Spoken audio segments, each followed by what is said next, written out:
Welcome to our presentation on the National Cyber League. I'm Dan Manson, and with me today presenting is Casey O'Brien.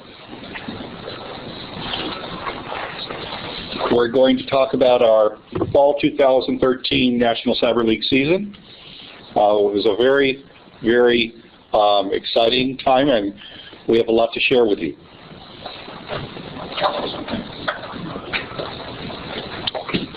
So I'll let Casey kick it off.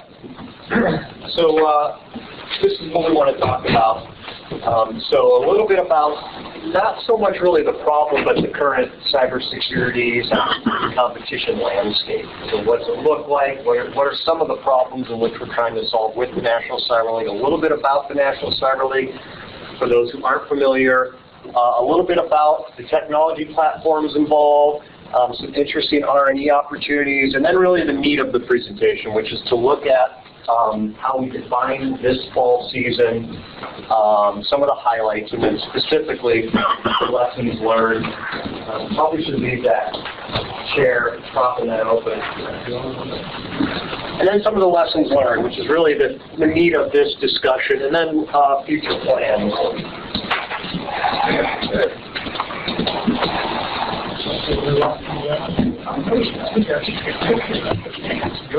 Okay. One of the cool things about National Cyber League is the collaboration. It's a true partnership at the national level. So these are the founders of National Cyber League. Cassia from the Midwest is an ATE National Center in Information Assurance. Cybersecurity Policy and Research Institute is George Washington University. CyberWatch West is the ATE Regional Center in Information Assurance for the West Coast. MPICT, I'm sure all of you are familiar with. And National CyberWatch Center, which is what Casey is the PI for. Any comments on these groups? Yes. I've looked up the site, the previous site. So, yeah, cyberwatchwest.org and cyberwatch.org. Any connection? We are cyberwatchwest.org. That is us. So what's the other one? The connection is CyberWatch was funded, so it's headquartered at Prince George's Community College, which is my campus in Largo, Maryland, which is about 3 miles from Washington, D.C. And we were funded 8 years ago as a regional ATE cybersecurity center, so focused on increasing the quantity and quality of the information security workforce at that point in the D.C., Baltimore, Northern Virginia region. And over those 8 years, our footprint grew nationally, really organically, and in the fall of 2012, got continuation funding from NSF to become the national ATE cybersecurity center. CyberWatch West was stood up 3 years ago as a regional center, and so with a focus really on the western part of the United States. Does that help at all? Yeah, is that a subdivision of the other? Not really. I mean, I don't know why the CyberWatch West name. Well, we share a lot. We have very similar goals. We have benefited a lot from the knowledge and experience that CyberWatch on the East Coast, now National CyberWatch, has. So I think there's a lot of synergy, and there's a brand. Okay. CyberWatch has a national brand, and so CyberWatch West, I think, helps us in terms of leveraging that brand. Okay. So Casey and I have been involved with competitions for a number of years now. Casey with the Mid-Atlantic Cyber Defense Competition. I've been involved with the Western Regional Collegiate Cyber Defense Competition. We really believe in the value of learning through competitions. This is something that we have a passion for. But we also have a frustration because we want it to be so much more than it is. So when we run our collegiate cyber defense competition, it's one and done. Even if we have a qualifier that leads to a regional, that goes to the national, as soon as your team does not win, your team is out. Only one team gets to advance. The collegiate cyber defense competition, most of the other competitions out there do not focus on learning objectives, do not focus do not focus on the educational benefits. It's more of a gaming competition. There is a lot of learning that goes on, but it's not the focus. It's not what's measured in the other competitions. So it's difficult to know how much the participant actually learned. We don't have the statistics. If we use the sport analogy, someone who plays in a sport can really understand their performance because there's something that you can measure. And it's something that we want in competitions.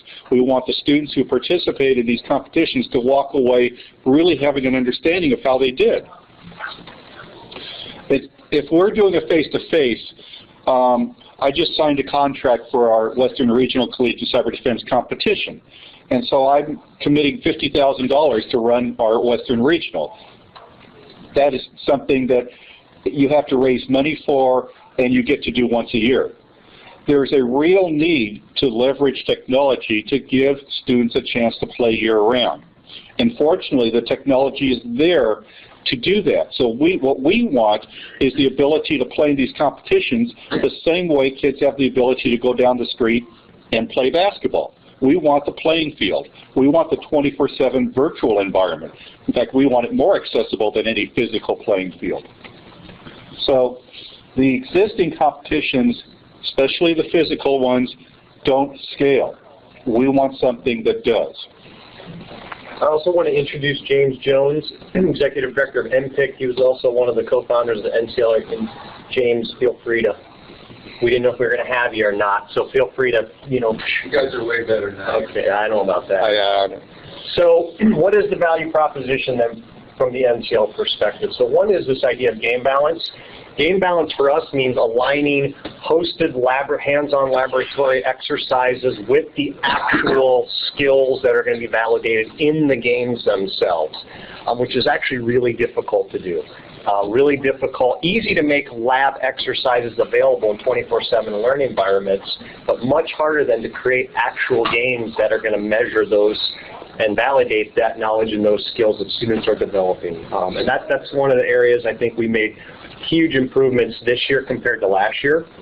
So tailored competitions. Right now the NCL is designed, is using created hands-on laboratory exercises and games that are trying to develop knowledge and validate skills around industry certifications, and specifically looking at the performance-based exam objectives of industry certs. So this year we focused on the CompTIA Security Plus and EC Council Certified Ethical Hacker, and we literally looked at those two certification exam objectives and then pulled out all the verbs and said, okay, well these clearly then are the quote-unquote performance-based objectives. Even though those professional certs are not performance-based certifications yet, CompTIA has sample questions out, and as a whole, the certification bodies have come together through the Cybersecurity Credentials Collaborative. No, that's not it. The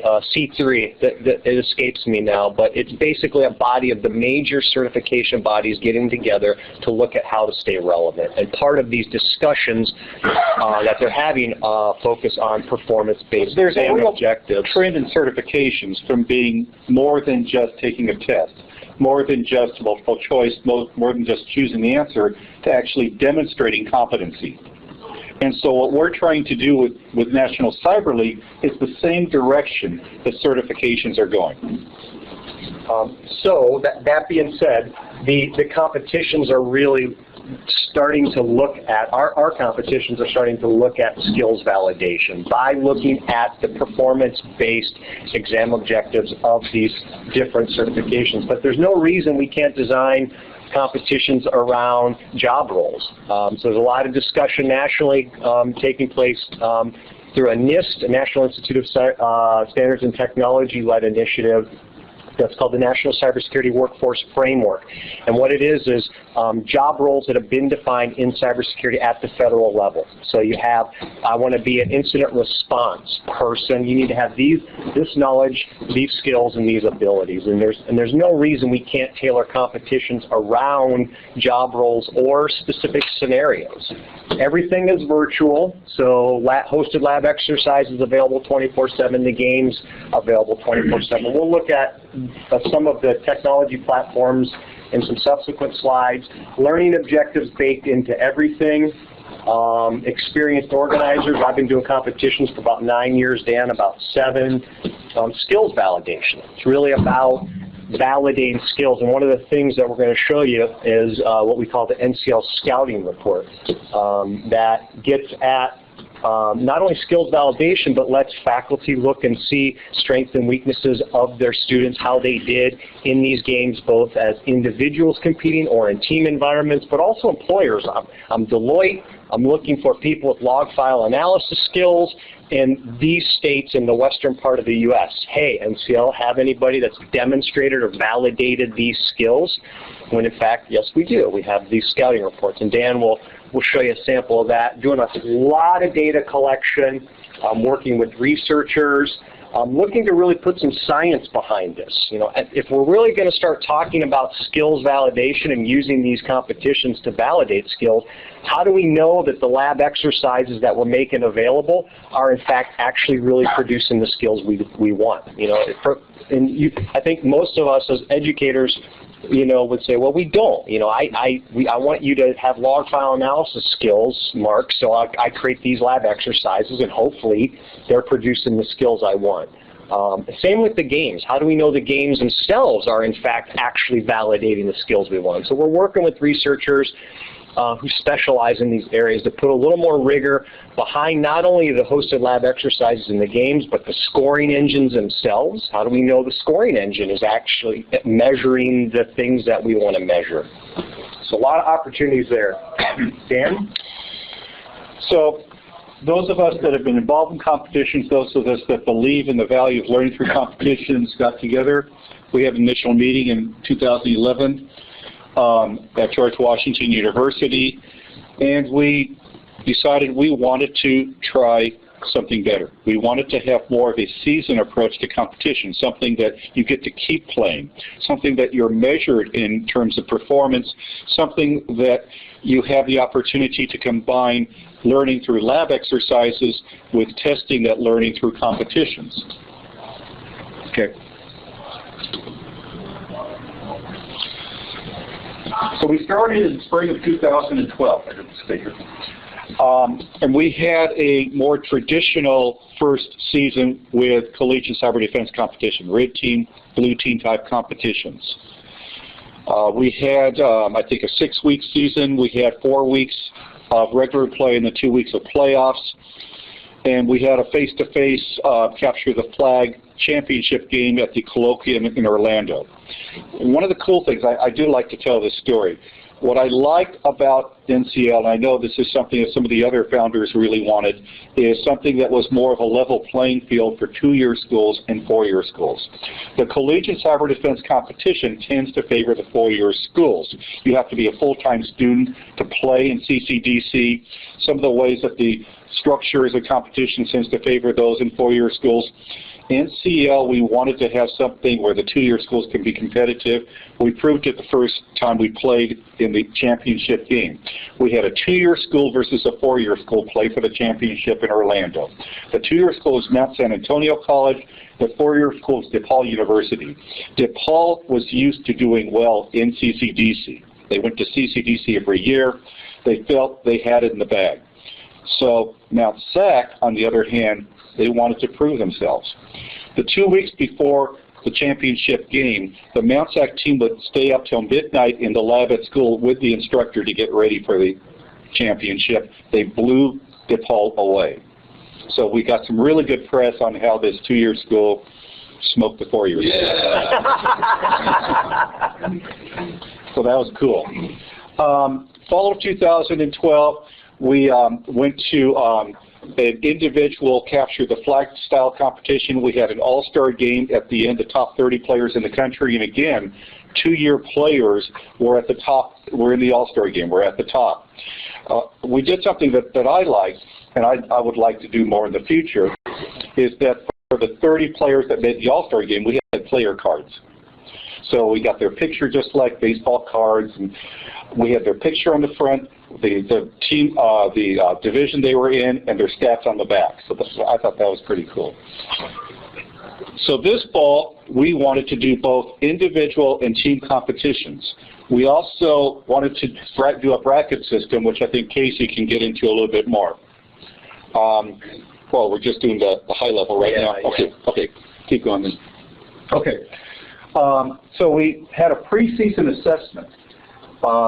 We also were using Amazon Web Services for the competition, which I really think is the direction of these virtual competitions. Going to the cloud just makes sense, although we had a few glitches, and we can talk about those.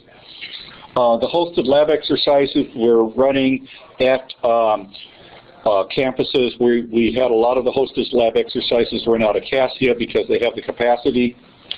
The preparation for the cybersecurity competitions, I can tell you how this directly related. Rochester Institute of Technology had 62 students compete in NCL this fall. 62. They had an entire class compete. Rochester Institute of Technology won the NCL, won the CCDC. They won the national CCDC, and they saw tremendous synergy between the kids playing in CCDC and the kids playing in NCL. So we know the two go together. We know that it's not really you're playing one or playing the other because we don't have them running at the same time, but if you learn in one, it helps you with the other. What RIT also did, which I thought was really cool, is for the class that played, the teacher said the preseason assessment is your midterm. So we had a 1-week preseason assessment at the beginning of the NCL season. That's how we determined whether you were playing in the bronze, silver, or gold. Instead of doing a midterm in the class, they did the NCL assessment.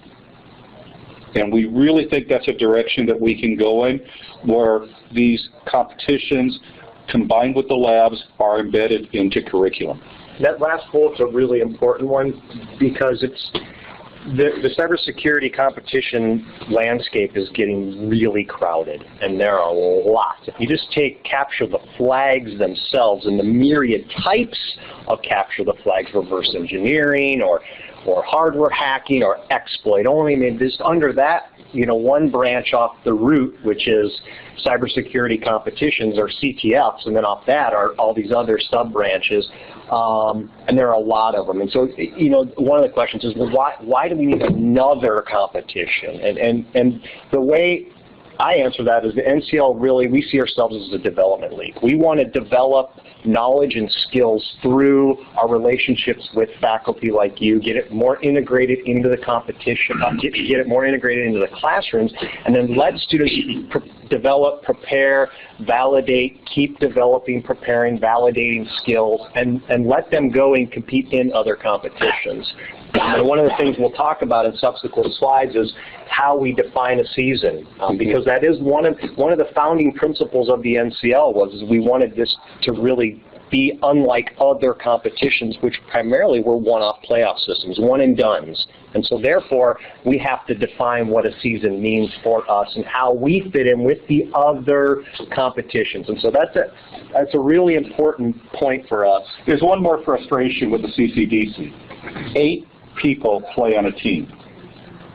We did tryouts at Cal Poly for our CCDC this summer. We had 50 people trying out for the team. Well, if you have 50 people that really want to play and you end up only have 8 playing, you have a lot of frustrated kids. NCL, we don't have that. So some of the technology platforms that were used quite a bit. So we use some terminology. The cyber gymnasiums are where students and faculty can go in and access hosted lab exercise. So if you have a NetLab appliance, you've got the the hosted lab exercises already. It's the Security Plus and EC Council, the CEH content developed by Jesse Barcelona at the Community College of Baltimore County. Those were the lab exercises that were available, and we could stand up any number of cyber gyms throughout the country. Turned out that CASIA, so the folks at Moraine Valley Community College, were able to provide the gym facilities for the entire country. And those, in fact, were really underutilized, and this is the second year in which those lab exercises have been underutilized. And I think part of it, this is just anecdotally, is it's, you know, students have, unless you guys and gals as faculty make these labs a requirement or extra credit in your classes, it's just more work on top of students who are already really busy. I think one way we could test that hypothesis is by offering access to the cyber gyms in the summer, for example, and see if use actually goes up. But that's a critical piece in the whole development of knowledge and skills. The cyber games themselves, as Dan mentioned, were run in Amazon's environment, Amazon Web Services, and we outsourced the creation of the challenges themselves to a company called EyeSight Partners, which is formerly Whitewood Security, who I personally worked with for the past 9 years in the Mid-Atlantic Collegiate Cyber Defense Competition. Their real sweet spot in the marketplace is developing the scenarios and the games themselves. So we worked with them to align the performance-based exam objectives from the Security Plus and CEH certifications to the actual challenges themselves to make sure there was that, what we call game balance. We have a website. We used IRC for all tech support in the games themselves. And I think this just shows one of the topologies. So when you go in to do the Security Plus lab exercises, this is the topology that's used. This is, everything is virtual here. These are all VMs. And this was a concept that myself and the folks in Moraine Valley came up with about 2.5 years ago. We really stole the idea from Cisco. Their what's the Cisco multi-purpose pod? What's that called? Huh? Yeah, the idea that, you know, with 3 routers, 3 switches, you can teach 4 CCNA classes, right? And you have some variation of that theme depending on the lab exercise. And this is the same concept. With this topology, if you want to create content and make that available to folks nationally and have it QA'd by a third party, NDG for example, here's a topology with virtual machines, with systems you can use. There's end up being a separate topology for the ethical hacking labs. They're very similar though. This is just some screenshots from the IRC. Yeah, I want to talk about this for a minute. So, and there's a lot of swearing up there, so be warned. But this is, to me, a key part of what we create. When things don't go well, when we have glitches, when we're running a competition, they let us know. They really do let us know. But what this is a community. These are kids across the country that are playing the same competition together and are learning together and are dissing each other together and are complaining together. This is something special. Even when we do the CCDC, we don't have this because in the CCDC, in the physical, the kids are in pods. They're doing this to each other within their pods, but this is across teams. This is across all the players get a chance to talk together in this along with the people running the competition. And this goes on during the 4 hours of the competition constantly. In fact, they stay in this channel after the competition is over. How late were they going? I think we stopped watching. The competition ended at like 6 p.m. Eastern Standard Time, and at like 2 a.m. we finally just said, you know, we're out here. So the idea, 2 guys that stayed up all night.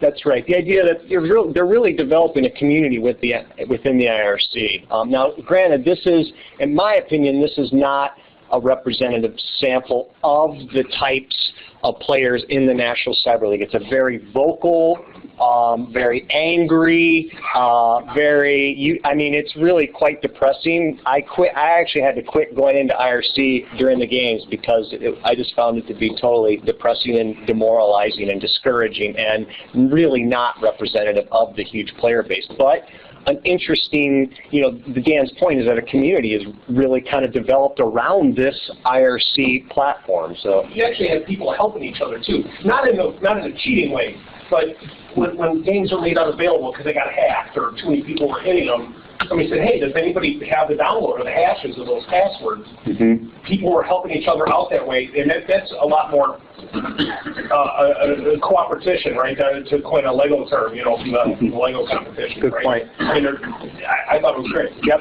YouTube channel, we have a bunch of videos. NationalCyberLeague.org. James and I together recorded about 15 different videos, everything from how does scoring work to some game strategy to how do I get technical support, what is this bracket system you're using, to specifically Q&A that Dan did with some coaches. So lots of good resources there. Twitter was the main way in which we really let the community know what was going on. We also used email with Constant Contact. That was hit or miss. And I really want to thank MPICT and specifically James for the use of Constant Contact. The dissemination method that you guys have is the best I've ever seen. James can get the word out faster to more people than anyone I have ever seen. So I really am grateful for being able to use that dissemination. You already checked next time, right? Unfortunately, though, our email communication, which was our primary form of communication with the player universe, which is really coaches and students, reached only about 20%. And so, there's a huge opportunity for us to think about. That'll be one of the lessons learned that we'll talk about is just communications. What do we do? What are other ways in which we can communicate? Because take yourself, for example, what's your communication style? Do you prefer Facebook Messenger or what, right? Email? So there's lots of different ways that people communicate. When you say 20% were reached, how are you measuring that? So Constant Contact will give you things like total number of emails sent, bounced, read, click-throughs. So Constant Contact has good metrics. It's interesting because on the one hand, we could get the word out really quick as many times as we wanted. But the more we got the word out, the more we were concerned, are we spamming? So at a certain point, people may not want to read it, even though we keep sending them information, this information overload. You can teach a lot of professionalism just by moderating this chat. And if the person is going to use all caps or flame or use foul language, start deducting points. We had so the person from iSight that helped us run the games was the channel operator, and he was basically policing that. And if they were cheating, like if they were sharing flag values or they were basically swearing at me, or he'd kick them offline, and then they come back in. And eventually they learned kind of IRC etiquette, but it was a real eye-opener to see the way in which students would actually... 15 yards unsportsmanlike. Yeah. Well, it's a great question because there were other issues we had too. We were concerned that at one point that people were trying to game the environment, people were blocking others from capturing a flag, and we weren't able to make the decisions in real time to do penalties. So one of the things that I would like us to see next fall is the equivalent of the referees on the field throwing the flags. Yeah, real-time incident response we weren't able to do just because of a resource issue, quite frankly, but perhaps this could be something that we could enlist you all to help us with, some of your best students that want to do incident response in real time. So we had people who were maliciously manipulating the targets, virtual machines in Amazon's environment, so others couldn't get in. And so with some kind of real-time incident response, we could actually do what Dan's talking about, but we couldn't do that and run the games. But perhaps that could be a project for somebody in an IDS class or something like that. So quickly, just a little bit about the fall season to set the stage. We defined the fall season into 3 seasons, a pre, regular, and postseason. So the preseason Dan mentioned, we did an assessment, which was new for us this year. The idea was that we wanted to make sure that that there were appropriate challenges. So the capture the flag for us were simply just puzzles that had to be solved. And the flag itself is any value. It could be a value stored in a database, could be a value available on a web page. So all these flags had to be found and then submitted in a score-bot engine that was set up and maintained by eyesight. So the targets were in Amazon's environment, and then the scoring engine was a different web application. Okay, and the idea was we wanted to make sure that the skills that students were developing in the cyber gyms then would be tested in the games. That's that whole game balance piece. And we wanted to make sure that there are appropriate flags for people at all different skill levels. This is one of the things we learned from last fall, which was we actually did a disservice to students who were new to cybersecurity because we didn't do a good job of aligning hosted lab exercises with games. And so we had these challenges,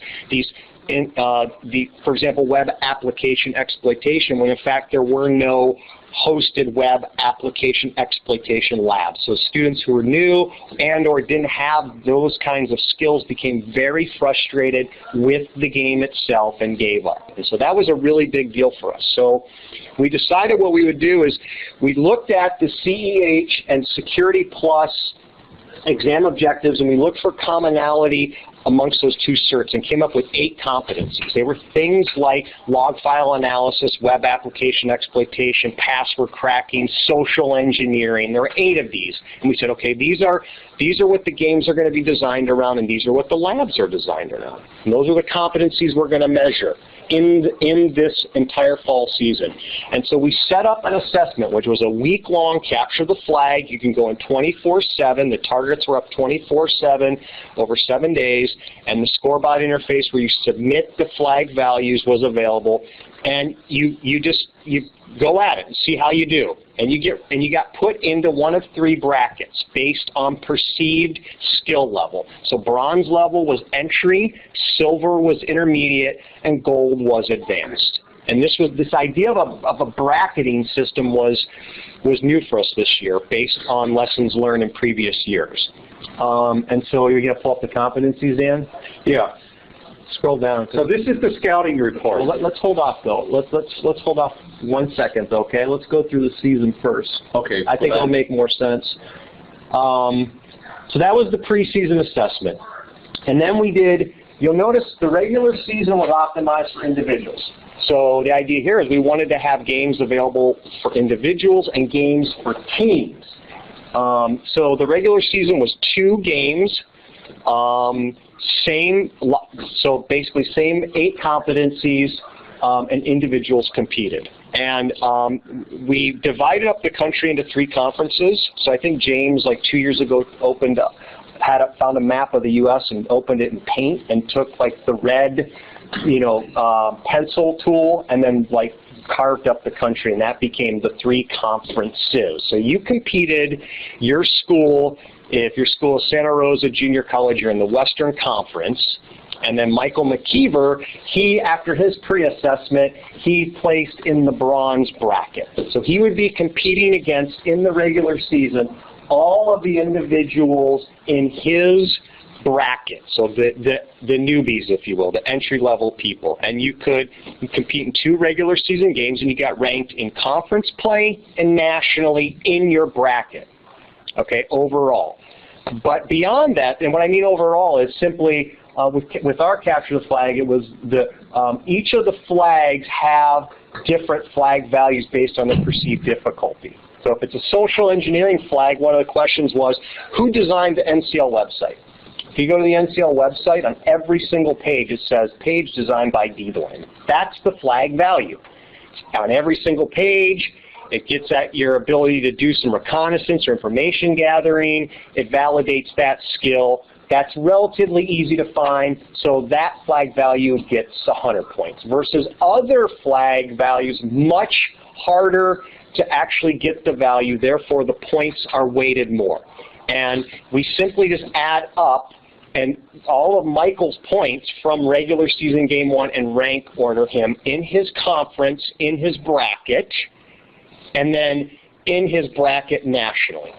And then we do, after game 2, we do the same thing. And we ended up with basically individual rankings based on just how you did overall. So how many points did you get total? But then we also measured, and this would be a good time now to go to scouting report. We also, though, were able to measure how players did by the different competencies. If you scroll down, here they are. These are the different 7 competencies, I kept saying 8, that we were measuring in the games themselves and had hosted lab exercises for them. And the cool thing about this is that perhaps Michael didn't do so hot overall, right? If you just take what's your total score after the 2 regular season games, might not have done so hot perhaps in your conference or even nationally. But perhaps in password cracking, you in fact were one of the best people in the country, right? Or the point here is that we were able to validate skills based on these competencies here and generate what's called the NCF Scouting Report, which is a report we sent to the faculty of the players and the players themselves that showed how they did in their bracket in conference play and in their bracket nationally, and then sent them to them. People loved them. James Jones spent hour upon hour generating these, but you can see for this player, enumeration and exploitation, they were in the gold bracket. So after the preseason, top bracket, that's based on perceived skill level. This is combined pre and regular. Combined preseason and regular. They ranked 3rd in their conference, so it's Western Conference, gold bracket. There's Eastern Conference gold bracket, and there's Midwestern Conference gold bracket. They ranked 3rd nationally. Their combined score, and then some metrics, so some accuracy statistics. This is based on, how many flag values did I submit that were actually correct? And we did this for each of these 7 competencies, generated a scouting report. Dan, is there anything you want to say about the scouting report? Yeah, I do want to mention this because this is the closest that we have today to a batting average or a quarterback rating. Anything you want to say in a sport that says how good somebody is, because this for network traffic analysis, this person was able to successfully capture 5 flags. But to capture the 5, this person submitted 10. If you had a 50% or better capture rate, you are doing really good. So we have this accuracy rate by competency, by player, by team. And this is perhaps what I think can become a game changer in terms of linking this with employers' needs, right? So, if I'm a company looking for people with specific competencies that we're able to measure, then we can tap in. And it would work on an opt-in basis. Students would say, yeah, I would actually like to opt in, and I would like employers to contact me based on my performance in the National Cyber League. And then that perhaps could be a service that we could charge to help support the league itself. So I want to show the leaderboard real quick. At the bottom of the leaderboard, it shows what the flags were, to give you an idea of what they were doing. Good point. So this gives you an idea of the type of flags. These are flags from the postseason. So the postseason then was team-based. So now take the individuals from your schools that competed in the individual regular season, put them together in teams of 5 to 10 students, and have them compete in a capture the flag as teams, and then rank them as a team in their bracket in their conference. We have this very complicated algorithm for determining how you put teams in a bracket based on individuals who were in different brackets. And you can see that each of the flags was tied to one of the competencies, its point value. You can see the accuracy. Suffice it to say, it's really hard hashes that were difficult to crack in the allotted time of the games themselves. For 4-hour games, same day, same times for everybody, which posed some problems, obviously. Things like people that had other commitments or scale issues, but you can see towards the bottom some of the password hash cracking stuff virtually, nobody was able to get. We got a lot of lip about these. Oh, I have to pay for hardware, but in fact, students actually did that. They went out and they bought instances in Amazon's environment to crack these. They beefed up their hardware. I mean, they got creative. We didn't want to make it about you have to have all these hardware resources. My guys learned how to be more creatively. I mean, you didn't have to have all that hardware. They learned that, we set up a room of 25 computers with that open MPI and running parallel John cracking them, and we figured out that a single GPU was way better than that whole room with 100, processes running. Awesome. And what it turned out to be was a smarter way about password cracking. Awesome. One of my That was cool. One of my students brought his computer from home with a couple of GPUs. They bring it into the classroom. You want to go through lessons learned? We have about 10 minutes. Yeah, definitely. Go back one. Did we show the scouting report? Yeah, so lots of lessons learned. Is this the first one? This is the first one. So a couple of resources that I think I want to point out. So there's this thing called the Puzzle Graveyard, which is basically a continuous 365-day, 24 hours a day, 7 days a week resource available. It's at this location. So MPICT, who helped design and run the games, it's https sb2threatspace.net. This is the scorebot interface.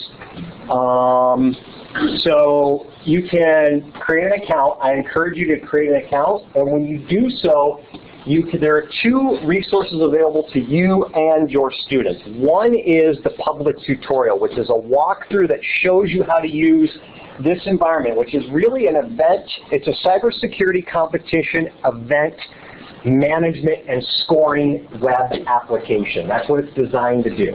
All right, and they've got a public tutorial that teaches you how to use the user interface of this environment. It's kind of like Ticketmaster. It's a good analogy, right? You register an account with Ticketmaster, and then you can select, or in Ticketmaster, you can buy tickets to events. This operates much like that. This is the Ticketmaster. They run multiple events, and one of the events they ran was the NCL 2013 fall season. But they have, in addition to this public tutorial that lets you use the environment, they have what's called the Puzzle Graveyard, which is an event you can select during registration to get access to.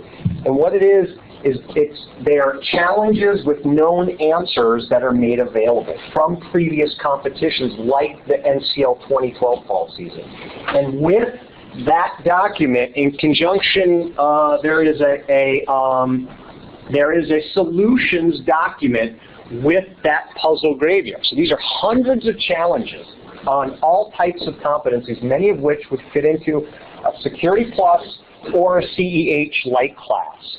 And on our FAQ site at nationalcyberleague.org, there is a question about halfway down, which is, how do I prepare for a game? And so nationalcyberleague.org FAQ, how do I prepare for a game?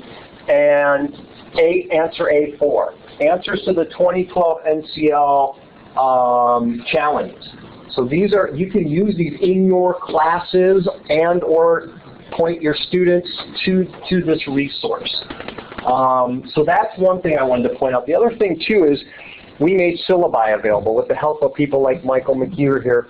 We designed syllabi, made them available if you're teaching a Security Plus or a network pen test CEH related class. You can integrate the hosted lab exercises either as supplemental lab exercises or use them solely as your lab exercises, and do so based on a recommended textbook and in an order that will prepare students for the games themselves. And those syllabi are on the National Cyber League site, and we're working to really beef those up and make those better documents. So those are two things in terms of lessons learned that I wanted to point out.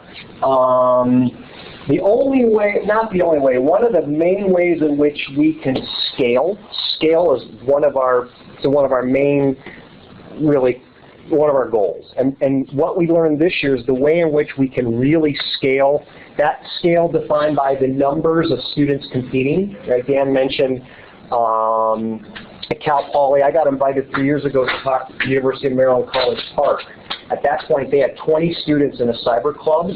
Fast forward 3 years, they have 600. And in traditional face-to-face inherit and defend competitions, because of space and resource limitations, it's hard to get 96 laptops.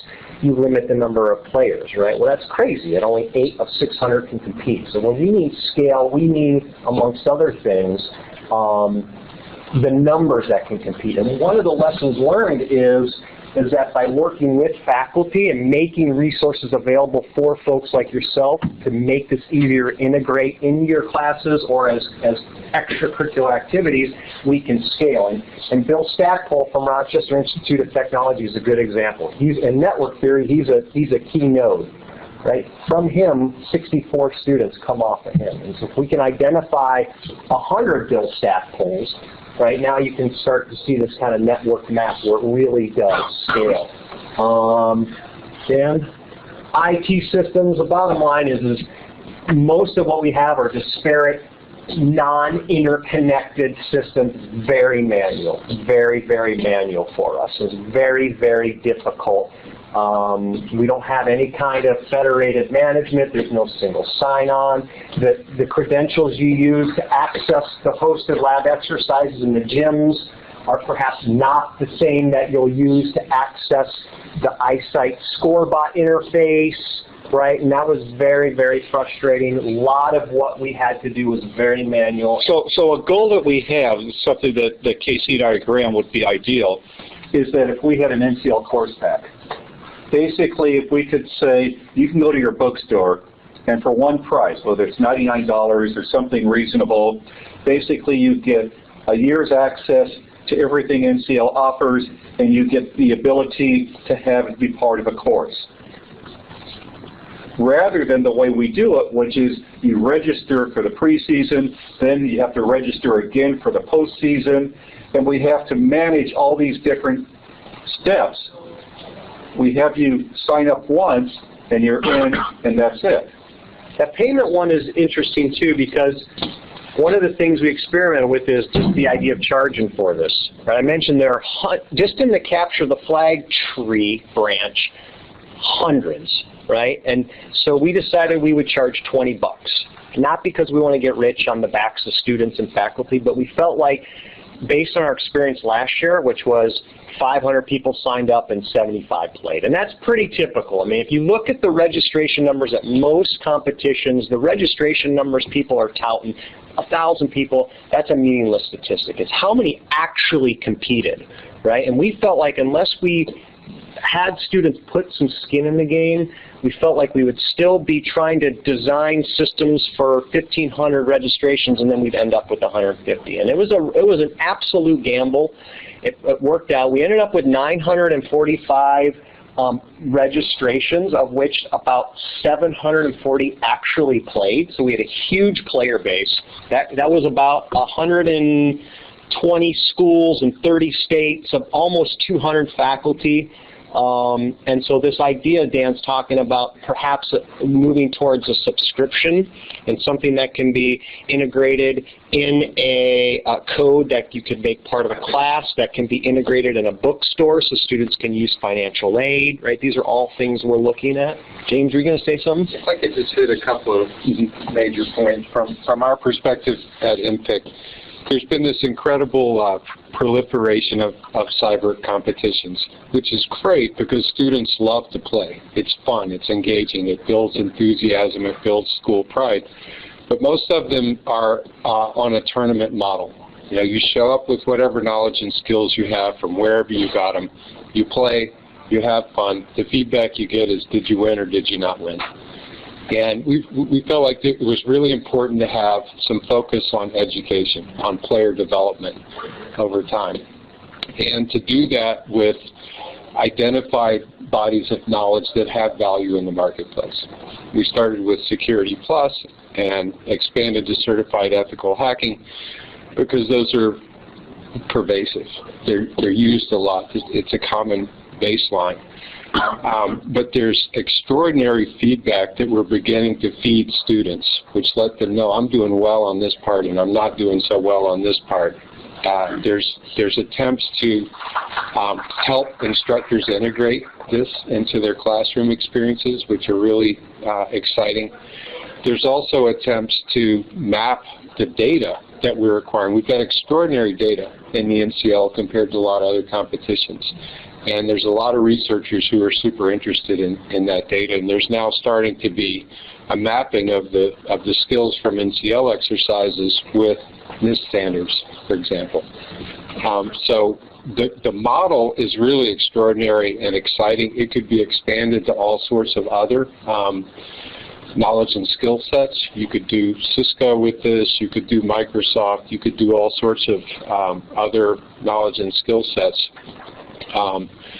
And the idea of doing this in a regular season that's tied to a semester where players get to develop their knowledge and skills, have fun, and develop school pride. And you see some of these schools that are absolutely fired up. They're writing articles about their students winning, NCL.